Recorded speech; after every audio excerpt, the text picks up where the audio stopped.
பொன்முடி எல்லாம் பற்றி ஒரு ஆளை வந்து ஹேபிச்சுவல் அஃபண்டர்னு ஆங்கிலத்தில் சொல்கிறாங்க, தொடர்ந்து தப்பு செய்யக்கூடிய ஆள். இந்த ஆளே ஒரு ஜாமீனில் இருக்கிற ஒரு அமைச்சர், 3 வருஷம் இவரும் இவருடைய மனைவியும் தண்டனை பெற்றவங்க. சுப்ரீம் கோர்ட்டில் போய் இவங்க ஏதோ வந்து சொல்லி அதை நிறுத்தியிருக்காங்க. அதுவும் 5 நாளில் சுப்ரீம் கோர்ட்டில் எல்லாம் இவருடைய தீர்ப்பெல்லாம் படித்து பார்த்துட்டு அவர் சாட்சியங்கள் எல்லாமே யாரெல்லாம் சாட்சியம் சொன்னாங்களோ அவங்கெல்லாம் பல்ட்டி அடிச்சுட்டாங்க. அதனால் இவர் கீழ்கோர்ட்டில் வந்து பெரிய தண்டனை இல்லாமல் தப்பிச்சார். அது வந்து ஒன் சைடர் ஆச்சுன்னு போனாங்க. அங்கே 3 வருஷம் தண்டனை பெற்றவர்.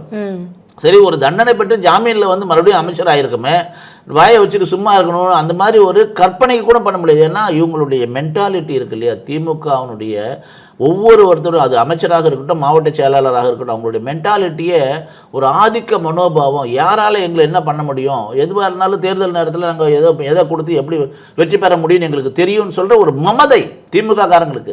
அதில் பொன்முடி ஒரு அம்மாவை பார்த்து கேட்குறாரு, நீ வந்து பட்டியலினம் தானே, ஓரமா போ, அப்படி சொல்லக்கூடிய ஆள். ஒரு அம்மா கேட்குறாங்க, நீ என்ன ஓட்டு போட்டியா என்று வந்து கேட்குற. இப்படி தொடர்ந்து ஹேபிச்சுவல் அஃபண்டர் அவர், தொடர்ந்து சொல்லக்கூடியவர்.